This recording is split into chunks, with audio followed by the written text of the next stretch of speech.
Shalom, saudara-saudari yang dikasihi Kristus. Ketemu kita dalam renungan harian GKI Kuitang. Hari ini Senin 31 Agustus 2020 bersama saya Pendeta Emeritus Arti Sendiring.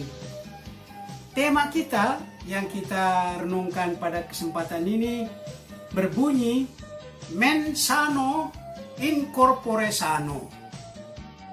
Diambil dengan landasan firman Tuhan dari 1 Timotius 4 ayat 8 dan 1 Korintus 9 ayat 26.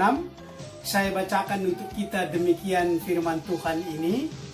1 Timotius 4 ayat 8. Latihan badani terbatas gunanya, tetapi ibadah itu berguna dalam segala hal, karena mengandung janji baik untuk hidup ini maupun untuk hidup yang akan datang.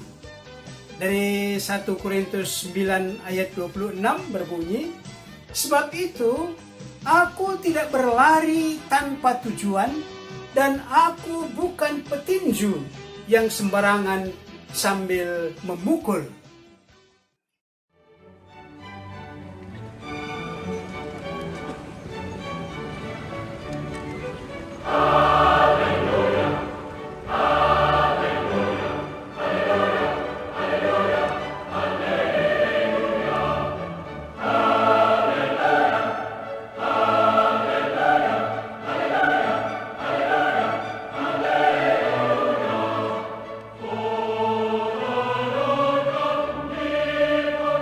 Saudara-saudari yang dikasihi Kristus, gambaran dunia olahraga diangkat oleh Paulus untuk membangun kehidupan rohani dan iman kita.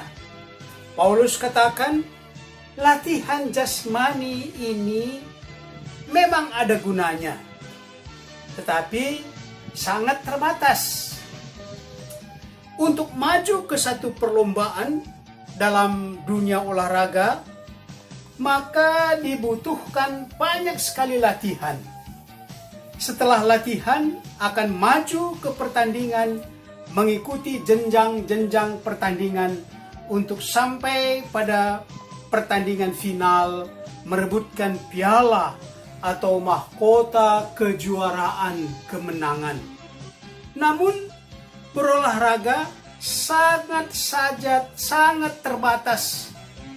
Dikatakan oleh Rasul Paulus, hanya merebut kejuaraan, memelihara kesehatan tubuh, memelihara kesehatan organ-organ badan kita, seperti kesehatan jantung, kesehatan paru-paru, kesehatan saraf, keseimbangan tubuh.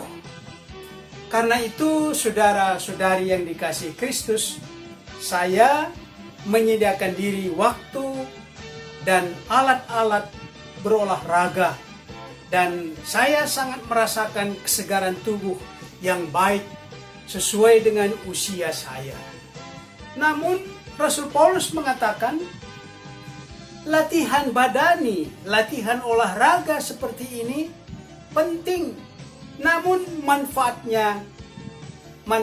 yang dihasilkannya terbatas, hanya untuk tubuh jasmani dan juga sebatas kehidupan di dunia ini.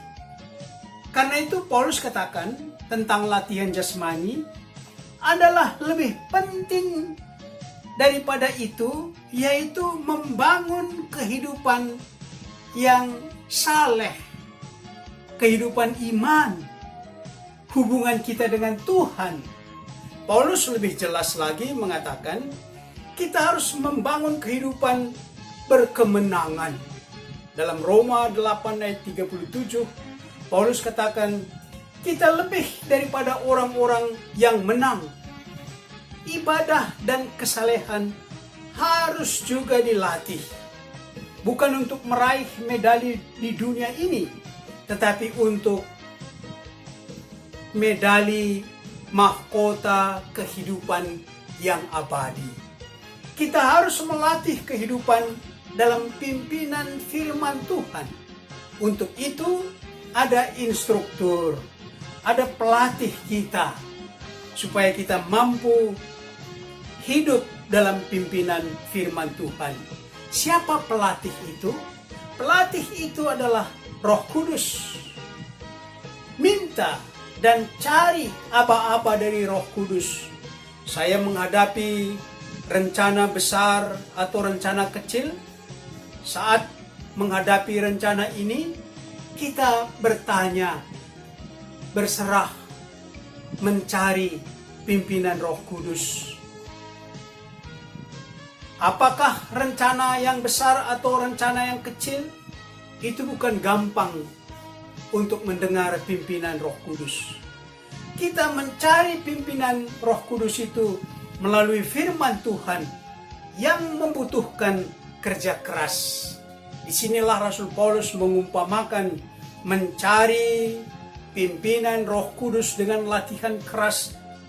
Diumpamakannya seperti berlatih seorang atlet, seorang olahragawan berlatih dengan keras untuk mendapat medali. Maka demikian juga latihan yang keras mencari pimpinan, mendengar suara Roh Kudus sebagai latihan rohani, membangun kesalehan, membangun ibadah kepada Tuhan. Paulus katakan latihan rohani jauh lebih penting daripada latihan jasmani. Tujuan olahraga jasmani untuk membangun tubuh yang sehat, seimbang, stabil, melatih dan meningkatkan fungsi-fungsi organ tubuh, jantung, paru-paru, saraf, keseimbangan tubuh. Namun, semua itu hanya sebatas kehidupan di dunia ini. Bagaimanapun sehatnya seseorang, mungkin sudah mendapat medali kejuaraan berkali-kali dan mungkin dengan beberapa bidang olahraga, tetapi kalau tiba saatnya, kematian menutup segalanya. Karena itu Paulus hendak mengingatkan kita ada kehidupan yang akan datang, yaitu kehidupan bersama Tuhan dalam keabadian.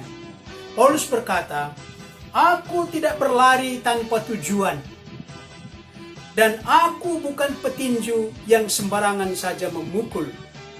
Ada tujuan yang pasti. Apa? Itulah hidup yang kekal. Kalau demikian, dalam ilustrasi yang dipakai oleh Rasul Paulus dalam latihan jasmani ini, maka demikian juga kita harus melatih rohani, iman, ibadah untuk mendapat kehidupan yang kekal. Kalau untuk latihan jasmani saja membutuhkan kerja keras, membutuhkan biaya yang boleh mencapai puluhan juta rupiah dengan waktu yang cukup lama. Demikian pula latihan rohani, mencari pimpinan, mendengar suara Roh Kudus di dalam firman Tuhan, membutuhkan waktu dan pengorbanan. Bagaimana kita mengetahui dan mengenal bahwa yang kita lakukan itu adalah pimpinan Roh Kudus? Tentu ada acuannya, ada ukurannya. Dalam Galatia 5 ayat 22, pimpinan Roh Kudus akan menghasilkan kasih, sukacita, kesabaran, kemurahan, kebaikan, kesetiaan, kelemah lembutan, penguasaan diri. Memang menyebut buah Roh Kudus ini gampang dan kita bisa ucapkan dengan lancar, tetapi melakukannya tidak segampang itu. Coba kita ambil saja contohnya tentang kasih. Sungguhkah kita mau dan rela hidup dalam kasih? Mengasihi diri pun kita harus belajar. Mengasihi diri sendiri pun kita harus belajar. Apalagi mengasihi sesama. Kita tentu mengatakan, Semua orang mengasihi diri sendiri.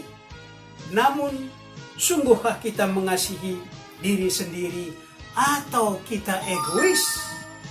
Coba kita renungkan, betahkah Roh Kudus ada dalam diri kita? Menyenangkan tubuh kita untuk dihuni oleh Roh Kudus?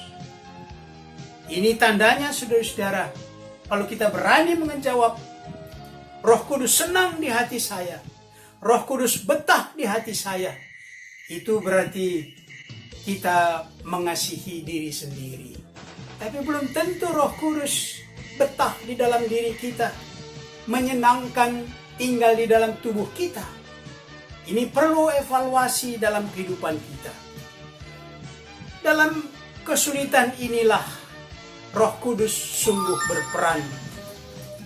Dia menjadi instruktur latihan rohani bagi kita. Dia menjadi pelatih latihan rohani untuk kita. Latihan rohani yang disebut dalam landasan renungan kita ialah ibadah. Untuk membangun dan memelihara pertumbuhan iman kita. Ibadah bukan dalam bentuk seremonial atau liturgi saja, tetapi ibadah yang kita bangun dalam seluruh kehidupan kita dengan mempersembahkan tubuh sebagai persembahan yang hidup, yang kudus, dan yang berkenan kepada Allah. Itu adalah ibadahmu yang sejati. Roma 12 ayat 1. Saudara-saudari yang dikasihi Kristus, dengan pokok ini kita renungkan tema yang berbunyi mens sano in corpore sano dengan pokok sebagai berikut. Pertama-tama tentang latihan jasmani. Apakah tubuh jasmani Anda sehat? Latihan apa yang dilakukan oleh Anda memelihara kesehatan tubuh Anda? Latihan apa?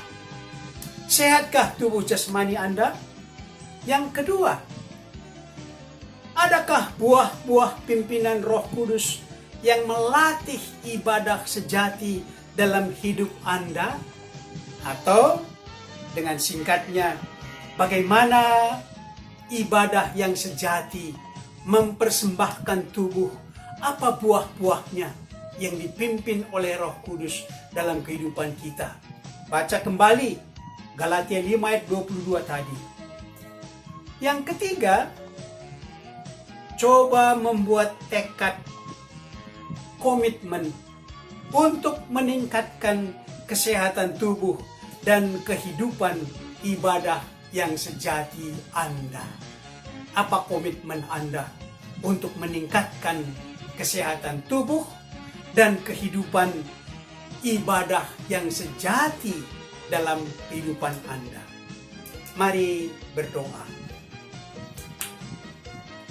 Bapa kami yang di sorga, hidup kami ini adalah anugerah Bapa.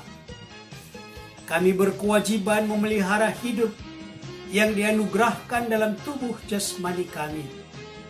Dengan tubuh yang sehat, kami memikirkan kehidupan rohani kami, kehidupan iman kami, kehidupan ibadah yang sejati. Dengan tubuh yang sehat, kami memiliki pikiran yang sehat dan mampu beribadah, mempersembahkan seluruh hidup kami untuk kemuliaan Tuhan. Pada kesempatan ini kami berdoa untuk saudara-saudari kami yang tubuh jasmani mereka yang sakit. Ada yang dirawat di rumah sakit, ada yang dirawat di rumah mereka, khususnya yang terjangkit COVID-19. Kami mohon Tuhan Yesus mengaruniakan kesembuhan. Kami berdoa untuk tenaga medis, tenaga sukarelawan yang bekerja keras menanggulangi dan menghentikan wabah COVID-19. Tuhan berkati mereka supaya kuat dan mampu bekerja dengan baik. Berkati gereja-gereja di tanah air kami, supaya mampu memberi pelayanan kasih, pelayanan pastoral. Demikian juga GKI hadir di banyak tempat, khususnya GKI Kuitang. Tuhan berkati menjadi garam dan terang dunia. Demikianlah doa dan harapan kami. Dalam nama Yesus, Tuhan, Juru Selamat kami. Amin.